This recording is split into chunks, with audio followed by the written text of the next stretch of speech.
अंदर आ जाओ। बहन जी, अब आपके सिवा हमें कोई नहीं बचा सकता बहन जी, कोई नहीं बचा सकता। पुलिस खिलाफ, कानून खिलाफ, सरकारी अफसर खिलाफ, नेता खिलाफ। हम आदिवासियों को बचा लीजिए बहन जी। बहन जी, वहाँ पर वो लोग वहाँ होटल खोलना चाहते हैं। इस मुसीबत से हमें बचा लीजिए बहन जी। इस तरह डर डर कर कब तक जियोगे तुम लोग? हम बेबस लोग और कर भी क्या सकते हैं?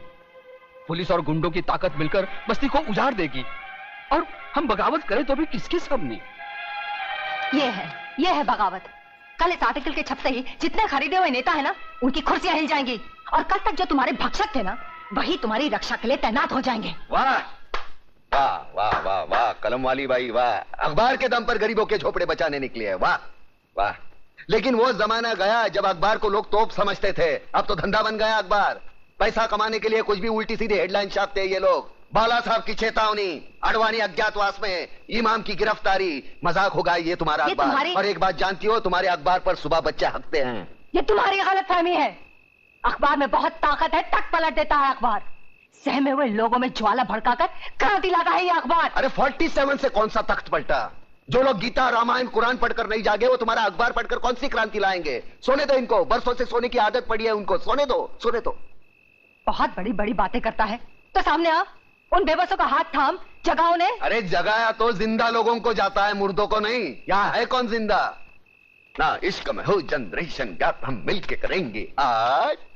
लव रैप टिंगड़ी टिंगड़ी, लव रैप टिंगड़ी टिंगड़ी, लव रैप।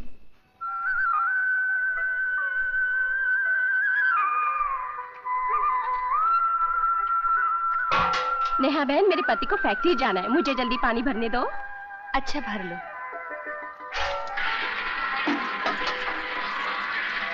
बहन, तुम्हारे यहाँ तो किसी को काम पे नहीं जाना है, हमारे घर सब कामकाजी हैं। मुझे पानी भरने दो ना।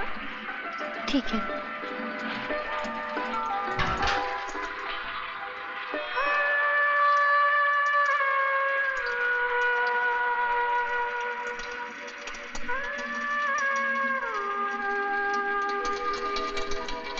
अरे ओ उजड़े जमान, अच्छाई उतनी करो जितनी अच्छी लगे। ज्यादा अच्छाई में प्यासे रह जाओगे।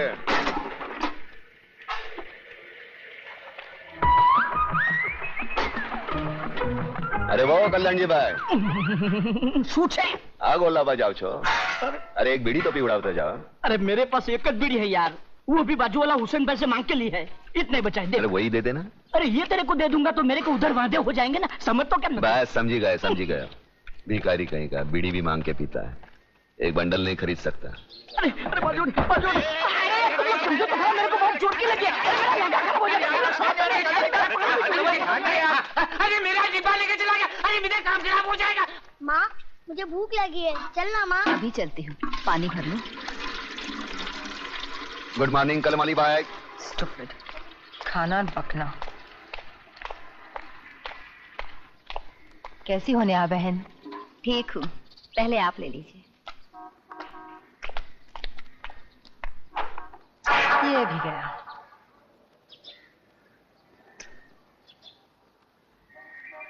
देखा, आज भी तुझे पानी नहीं मिला। तू वक्त से पहले आ जाती है फिर भी, और मैं बाद में आती हूँ फिर भी।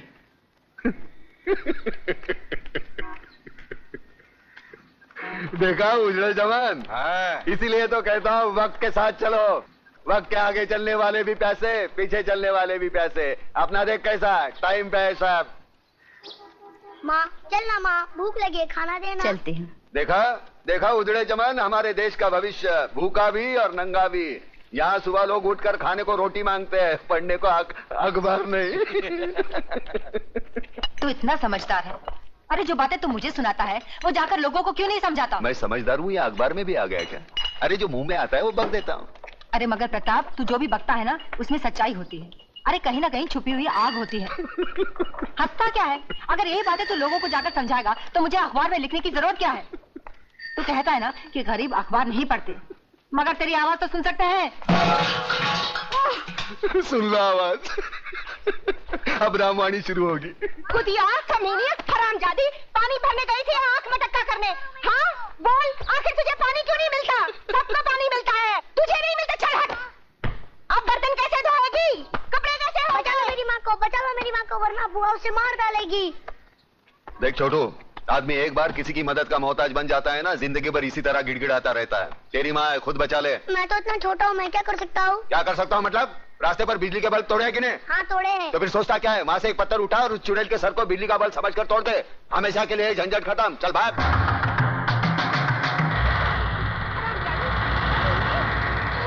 मेरे भाई को तो खा गई और मेरे सीने में बैठी है। मुझे किसने मारा? क्या हुआ जीजी? कल मत छो मुझे। हाय मुझे किसने मारा? मुझे किसने मारा है? तू रक्षा करना जानता है और सजा दिलवाना भी जानता है। न्याय क्या है ये तू अच्छी तरह जानता है, तो फिर हर बात को तू हंसी में क्यों टाल देता है? अरे खुद भी जाग और लोगों को भी जगा। अरे फिर ये जागने जगाने की बात। अरे एक कलम वाली बाई, मैं तेरे पाँव छूता हूँ, मेरे को उछल पाव खाने दे। मुझे गांधी नहीं बनना, मुझे सुभाष चंद्र बोस नहीं बनना। मैं भूखा हूँ, मुझे खाने दे। क्यों मेरे पीछे पड़ी है? समाज सुधारक बनाने चली है मुझे। पागल हो गया क्या? नाश्ता नहीं करने देती है। Good morning daddy.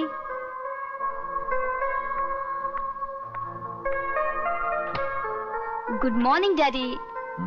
Good morning. दिन निकल आया, फिर भी आपकी सुबह अभी तक नहीं हुई। 8। अरे बेटी, नींद पूरी ना हो ना तो मेरा पूरा दिन खराब जाता है। पहले आप मेरा आज का दिन तो अच्छा कीजिए। मुझे कुछ रुपयों की जरूरत है। मेरी कॉलेज की ट्रिप शिमला जा रही है। रुपए? ये लो तिजोरी की चाबियां। जितने पैसे चाहिए निकाल लो। Thank you daddy. जा।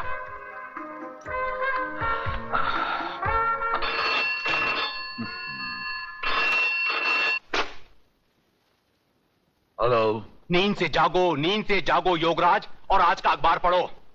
अब तुम्हारा कांडवा गांव में होटल बनाने का सपना सपना ही रह जाएगा। अरे मंत्री होते हुए भी सुबह सुबह ऐसी मनूज खबर सुनाते हुए तुम्हें शर्म नहीं आती देशमुख? अरे कौन आया हमारे बीच में? अरे वही अखबार वाली मेघा दीक्षित, और कौन। आज के हर अखबार में हेडलाइन के साथ गांव के आदिवासियों की हिफाजत के लिए लंबा चौड़ा लेख छपा है। पढ़ो पढ़ो। और तुम तो जानते हो कि उसके नाम के चर्चे दिल्ली तक हैं। और आज ही दिल्ली से कांडवा गांव की सुरक्षा के लिए हॉटलाइन पे अभी अभी मुझे फोन आया है। अब मुझे मजबूरन वहां पर पुलिस भेजनी पड़ेगी। तो फिर उस बस्ती को खाली करवाने का कोई रास्ता नहीं? बस एक ही रास्ता बचा है योगराज, और वो है चतुर सिंह चिता। इसको देखते लोग खामोश क्यों हो गए? तू जानता नहीं इसे? नहीं। ये चतुर सिंह चिता था। अच्छा। जुल्म की दुनिया का बेताज बादशाह। हाँ? उसकी गाड़ी का नंबर देखा? नहीं। AIK number 1। मतलब ऑल इंडिया किंग नंबर 1। अच्छा। जहाँ जहाँ जाता है खामोशी छा जाती है। लकी नंबर 1 का 10, 1 का 10। खोल के लगाओ। अबे क्यों रोक दिया चक्कर हरामजादे? मेरा नंबर लग रहा था। अरे चुप है। क्या? कौन था ये हराम का? चतुर सिंह जी वो नया आदमी था, आज ही क्लब में आया था, इसलिए आपकी हुकूमत और कानून के बारे में बिल्कुल नहीं जान पाया। दयाल, यहाँ आने वाले हर एक आदमी को यह पता होना चाहिए कि चतुर सिंह चिता के कानों को ऊंची आवाज बिल्कुल पसंद नहीं। जी।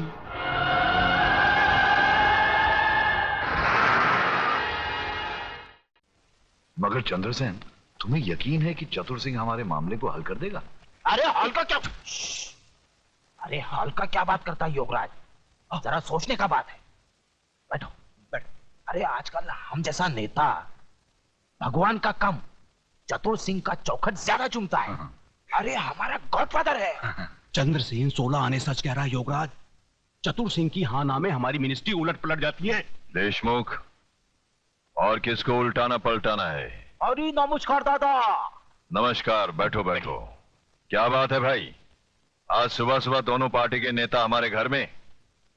देश के हालचाल तो ठीक है ना? अरे दादा, देश का हालचाल कैसा भी हो, हम लोगों का हालचाल एकदम ठीक है, गिरे है। और दादा इनसे मिलिए, ये हमारा शहर का जाना माना फेमस बिल्डर योगराज बाबू, खूब भालो मानुष। नमस्कार। नमस्कार। हाँ, नेता और बिल्डर साथ में, यानी कि मामला गड़बड़ है। ज्यादा गड़बड़ नहीं है चतुर जी, बस वही कांडवा गांव के आदिवासी बस्ती की समस्या है। वहां के आदिवासियों की जागृति ने केंद्र को झका दिया है, इसलिए मुझे वहां पुलिस फोर्स भेजने का ऑर्डर मिला है। और दादा, दूसरी ओर योगराज जी का होटल हनीमून का कार्यक्रम एकदम फिट हो गया है, और ये करोड़ों का नहीं, अरबों रुपये का मामला है। इस बार भी हर बार की तरह आपका बराबर बराबर का हिस्सा है। अरे भाई, तो इसमें प्रॉब्लम क्या है? पुलिस वालों को तुम लोग हटाओ, आदिवासियों को मैं हटाऊंगा। अरे दादा, अरे पुलिस वहां से हटेगा कैसे? उसको तो देशमुख बाबू ने ही भेजा है। लेकिन मैं भी क्या कर सकता था है? मेरे पास ऊपर से ऑर्डर आया था, क्या कर सकता था मैं? पुलिस को कहीं भी भेजना तुम जैसे नेताओं का काम, और उनको वहां से हटाना हम जैसे चतुरों का काम।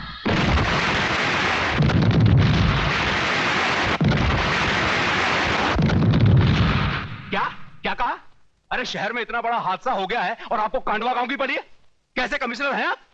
सुनो सुनो सुनो कमिश्नर, सुनो, शहर में शांति, सुरक्षा और गुनहगारों की गिरफ्तारी के लिए पूरी पुलिस फोर्स लगा दीजिए। हाँ, और सुनिए, वो जो कांडवा गांव में आपने पुलिस रख छोड़ी है, उसे यहां बुलाइए शहर में। बस यही मेरा ऑर्डर है। मगर इस हालत में अगर वहां कुछ हो गया तो? वहां जब होगा तब देखा जाएगा। अभी यहां हो रहा है, यहां का देखिए, यहां का सोचिए। हाँ, और मुझे समझाने की कोशिश मत कीजिए। कांडवा गांव से पुलिस हटाइए, बस।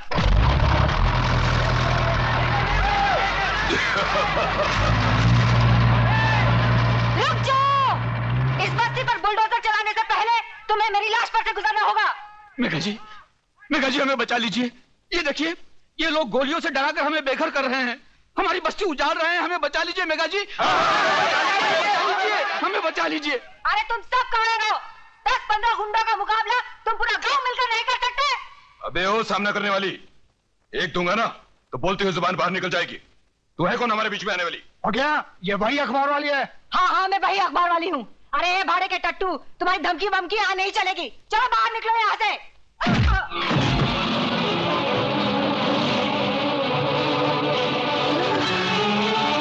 चला दो बुलडोजर, मिटा दो सारी बस्ती को।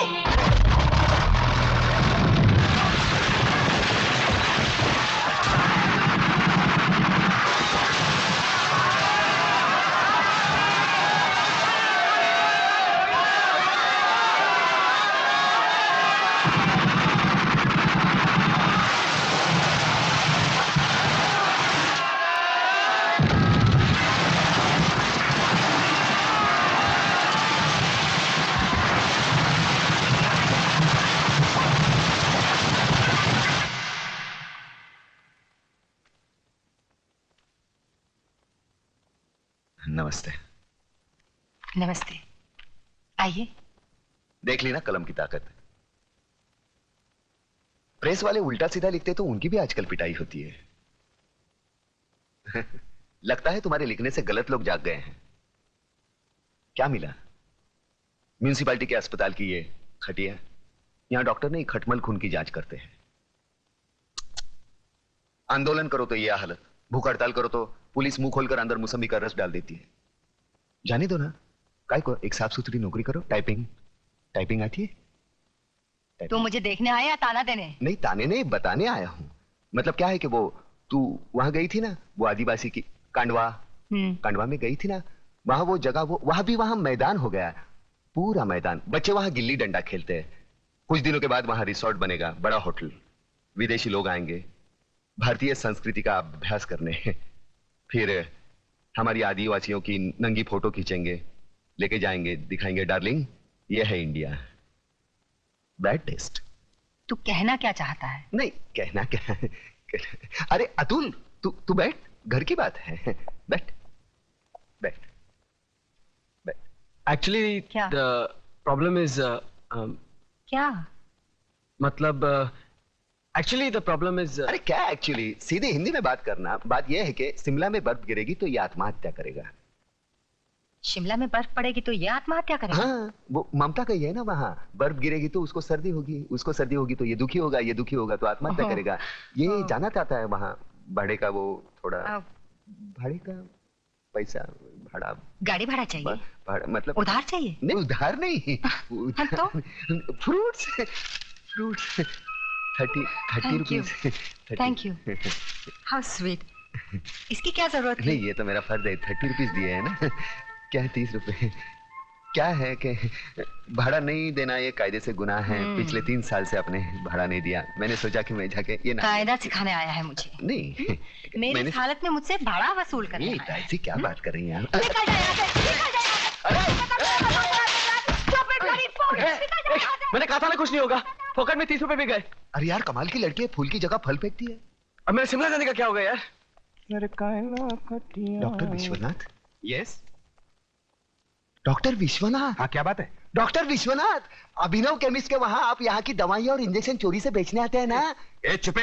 ए किडनी चोर, ज्यादा बात मत कर। खून बेचता है यहाँ से, मेरे को सब मालूम है। मैं सबको बोल दूंगा। बंद कर मुंह, मत खोल इधर। मुंह मत खोल तो जेब खोल। चल कितना है बोल।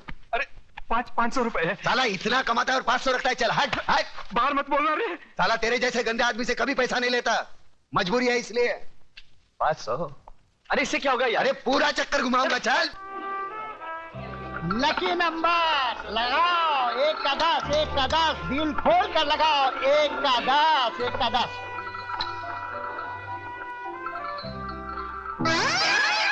इधर भी उजड़ा चमन। मैडम लगता है आज आपका लक फेवर नहीं कर रहा। अरे चल प्रताप, चल कहीं और चलते हैं यार। चलना यार। चल 500 रुपए लगा देते हैं। बनी तो बनी, नहीं तो अब्दुल गनी। अरे कुल मिला के 500 रुपए हड़पे हैं। वो भी चलेगा तो पेट्रोल के भी वांदे हो जाएंगे। रात को कौन पेट्रोल देखता है यार? हाँ? अरे तेरे को भी धनिया की आदत है, मालूम नहीं है? छोटा मगज। हाँ मालूम है। चल ये उजड़े चमन, अंधेरे में चश्मा पहनकर लोगों को उल्लू बना रहा है। आंखें तो ठीक है ना तेरी? मेरी आंखें बिल्कुल ठीक है, ये देखो। लगता है तुम्हारी आंखों में कुछ खराबी है। क्या आप बकवास करते हो? कौन हो तुम? अरे क्या बात कर रहे हो? आप इन्हें नहीं जानते? ये शहर के मशहूर आई सर्जन डॉक्टर झुंझुनवाला है। डॉक्टर झुंझुनवाला? डॉक्टर साहब मुझे माफ कीजिए, प्लीज बताइए ना मेरी आंखों में क्या खराबी है? मेरी आंखों में आंखें डालकर देखो।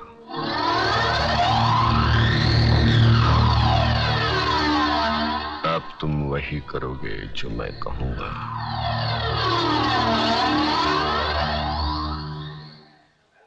अतुल लगा दे 500 की हरियाली। तो ये मेरे 500 रुपए 31 नंबर पे। 31 31 3 के ऊपर 1 घुमा दे चक्कर।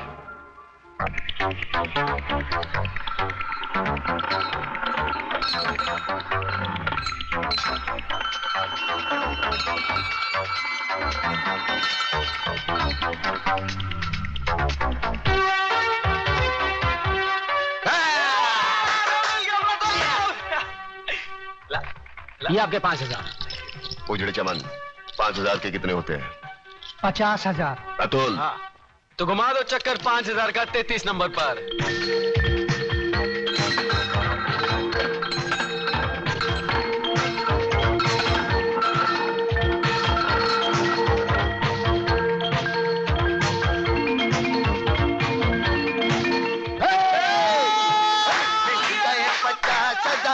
तू शिमला जाएगा। मिल गए 50,000 तू गाना गाएगा। वागले, ये ऐसा बंकर है जिसका अता पता सिर्फ हमें या एक हमारे खास आदमी खबरीलाल को है, और आज से तुम्हें होगा। ये इतना मजबूत है कि इस पर ना तो कोई हवाई हमले का असर हो सकता है और ना किसी बम या बारूद का। दुश्मन तो क्या, हमारी इजाजत के बगैर परिंदा भी पर नहीं मार सकता। वागले आओ, अब हम तुम्हें अपने बंकर से वाकिफ करवाएं। ये रहा हमारा ट्रांसमीटर सेक्शन। यहां से हम हिंदुस्तान के किसी भी मिनिस्टर से जब जी चाहे हॉटलाइन पर बात कर सकते हैं, लेकिन आसमान वाले ने चाहा तो इसकी जरूरत कभी नहीं पड़ेगी।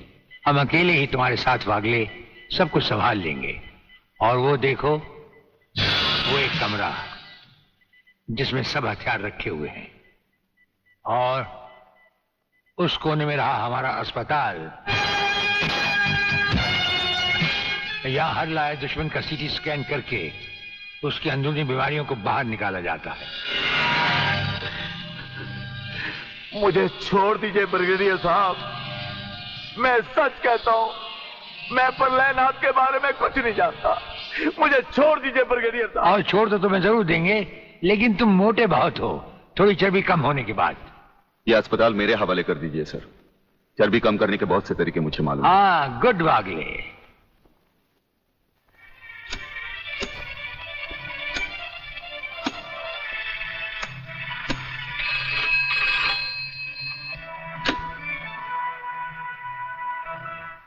नमस्कार सर, मैं खबरीलाल बोल रहा हूँ। ओ खबरीलाल, आज के मुख्य समाचार ये हैं कि प्रलयनाथ गुंडा स्वामी ने खतरनाक किलर बब्बन खूनी को आपको खत्म करने के लिए एक बहुत बड़ी सुपारी दी है। हमारे नाम की सुपारी खाने वाले को जिंदगी भर दांत चबाने पड़ेंगे। ये हमारे नाम की सुपारी खाने वाले चमगादड़ के खाने पीने का ढाबा कहाँ है खबरीलाल? शहर से 40 मील दूर काली पहाड़ी के पीछे उसका एक अपना बहुत बड़ा मैंगो फार्म है। आज के समाचार समाप्त हुए।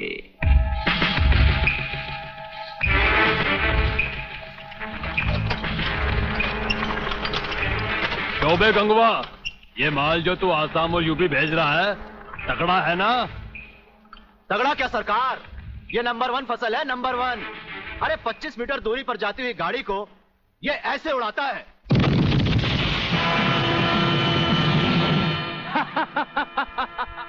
देखा सरकार, ये अपनी बम फैक्ट्री में बना हुआ मैंगो का कमाल।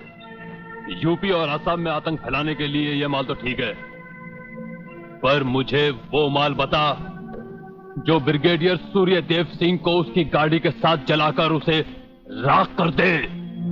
वो भी तैयार है सरकार।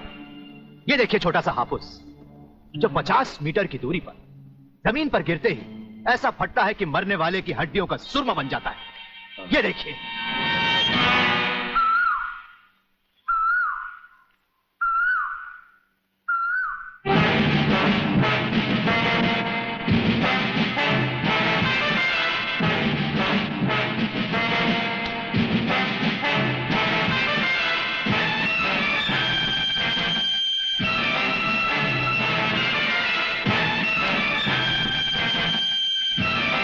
कौन हो तुम? लगता है बब्बन मियां ने कल रात अपनी आंखों में सुरमा नहीं लगाया, जरा कम दिखाई देता है। ब्रिगेडियर सूर्यदेव सिंह? हाँ, ब्रिगेडियर सूर्यदेव सिंह। बब्बन मियां, हमें तो उसी के हाथों से मरना है जिसने हमें इस दुनिया में पैदा किया।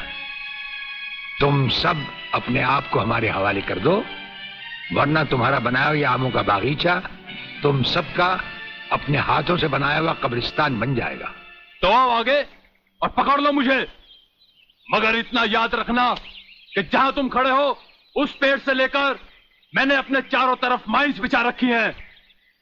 अगर इसके अंदर तुमने पैर रखने की भी कोशिश की तो तुम्हारे चीथड़े उड़ जाएंगे। यकीन नहीं आता तो ये देखो।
जीवनलाल टंडेल, प्रलयनाथ को इतना बेवकूफ मत समझो। सारे शहर के पुलिस स्टेशन से पता लगाकर ही तुम्हें फोन किया है। अगर होम मिनिस्टर होते हुए तुम्हें यह पता नहीं है तो मुझे कल तुम्हारा रेजिग्नेशन चाहिए, समझे? अरे जानते हो, बब्बन और उसके साथियों ने जबान खोल दी तो सूर्यदेव सिंह हमारे लिए नर्क के दरवाजे खोल देगा। जल्दी से पता लगाओ और उन सबको छुड़वाओ। Yes, DCP Pathania speaking. अरे इंग्लिश को मारो गोली और हिंदी में समझो। मैं जीवनलाल बोल रहा हूँ, जीवनलाल टंडेल। ओ सर, आप कहिए, क्या हुक्म है सर? मुझे सिर्फ 1 घंटे में ये बताओ कि सूर्यदेव सिंह ने जिन जिन को गिरफ्तार किया है वो सब कहाँ हैं और मुझे 4 घंटे के अंदर अंदर उन सब की जमानत चाहिए, समझे? मगर सर, सूर्यदेव सिंह के बारे में जितनी जानकारी आपको है उतनी ही हमारे डिपार्टमेंट को, और हम उनसे ज्यादा कुछ पूछ भी नहीं सकते क्योंकि यही हाई कमांड का ऑर्डर है। वो रहता कहाँ है? वो भी नहीं मालूम। ये भी नहीं मालूम तो फिर ये बताओ कि वो मिलता कहाँ है? मैं उससे आज ही मिलना चाहता हूँ। सर, वो रोज सुबह सीबीआई ऑफिस में 12 और 1 के बीच में आते हैं सर। सर, ये लिस्ट उन लोगों की है जिन्हें आपसे मिलना है।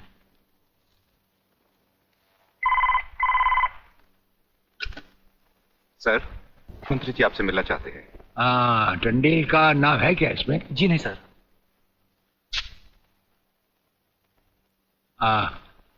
आज तो हम अपना 1-1 मिनट दूसरों को दे चुके हैं, दम लेने की भी फुर्सत नहीं होगी। ऐसा करो, मंत्री जी को कल दोपहर के बाद की कोई भी अपॉइंटमेंट दे दो। Okay sir. Sir, you can't meet him today. अरे अंग्रेजी को मारो गोली और हिंदी में समझो। इस राज्य के मंत्री से मिलने के लिए उसके पास वक्त नहीं है। मैं पूछता हूँ वो हमारी खाता है या हम उसकी? इसमें आपकी और हमारे खाने की बात कहां से आ गई? तो ये है ब्रिगेडियर। आप यहां अचानक आप पधारे हैं और हम आज का सारा वक्त औरों को दे चुके हैं। आखिर हम सब जनता ही के तो सेवक हैं। कुर्सी मिलने पर ये समझ लेना कि सारी सरकार आप ही की है, इसे हम कैसे मान लें? आप मुझे ये न समझाएं कि सरकार किसकी है। आप सिर्फ इतना समझिए कि आप एक सरकारी नौकर हैं और आपके सामने खड़ा हुआ ये इंसान इस राज्य का मंत्री है। खादी के कपड़े पहनने से और टोपी लगा लेने से कोई महात्मा गांधी नहीं बन जाता। और सुनिए, हमें नेताओं की भाषा ना तो पहले समझ आई थी और ना कभी आएगी। भाषा छोड़ो ब्रिगेडियर, मैं जो आपसे कहना। आपने जो कुछ भी कहना है कल कह लीजिएगा। आपकी अपॉइंटमेंट नोट करवा दी गई है। और एक बात ये भी याद रखिए कि हमसे बगैर अपॉइंटमेंट के कोई नहीं मिल सकता। और जहां तक हमारा ताल्लुक है, हम किसी से भी किसी वक्त भी कहीं भी मिल सकते हैं, हमारा जब दिल चाहे। शायद आपने वो लेटर नहीं पढ़ा जो सेंट्रल गवर्नमेंट ने आपको भेजा है। उसमें खासुल खास ऑर्डर है कि हमारे किसी भी काम में कोई भी दखल अंदाजी नहीं कर सकता। नमस्कार। नमस्कार।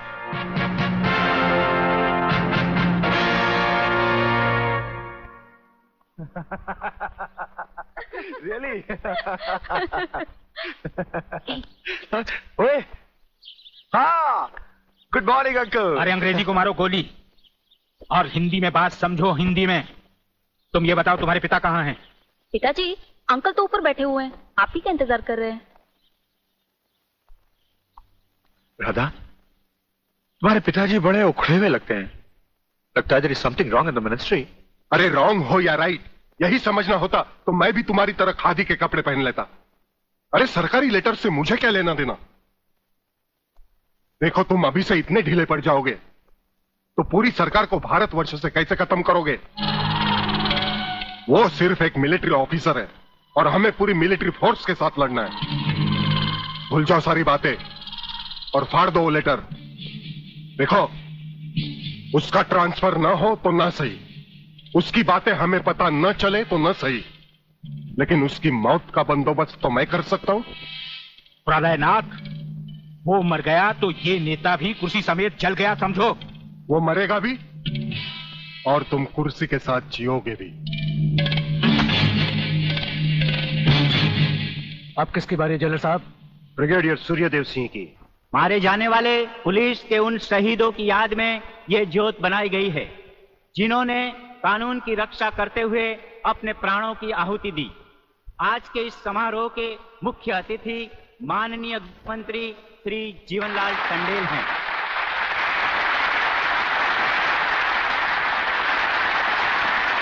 और इस ज्योत का उद्घाटन एक महान योद्धा, परमवीर चक्र विजेता ब्रिगेडियर सूर्यदेव सिंह के हाथों से होगा।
आपने क्या किया?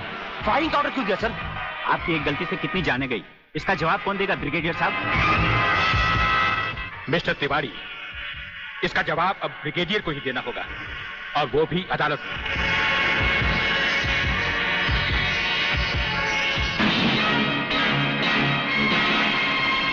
योर ऑनर, शहीद स्मारक पर हुए गोलीकांड के जिम्मेदार ब्रिगेडियर सूर्यदेव सिंह ही हैं। इन्हीं के कहने पर गोली चलाई गई, जिसमें कई बेगुनाह लोग मारे गए।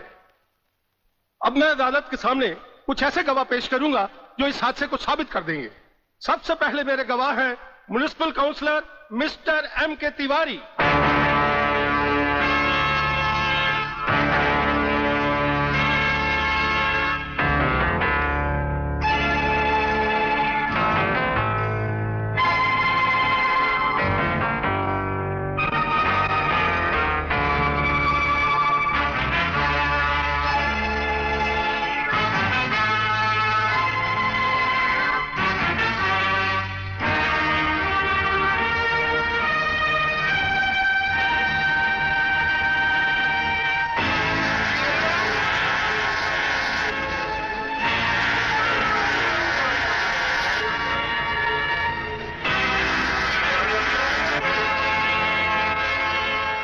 योर ऑनर, अब हमारा आखिरी एक ऐसा चश्मदीद गवाह है जिसकी सच्चाई पर कोई शक नहीं कर सकता, और वो है इंस्पेक्टर शिवाजीराव वागले।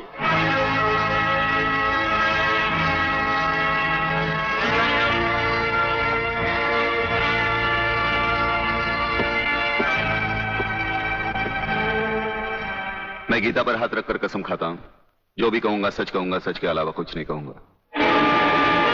जज साहब, शहीद स्मारक पर जो भी कुछ हुआ मेरी आंखों के सामने हुआ। मुझे इस बात का ताज्जुब है और अफसोस भी है कि ब्रिगेडियर सूर्यदेव सिंह जैसे जिम्मेदार और सुलझे हुए अफसर ने ऐसा कदम क्यों उठाया जिससे निर्दोष लोग मारे गए। इस हत्याकांड के जिम्मेदार ब्रिगेडियर सूर्यदेव सिंह ही हैं।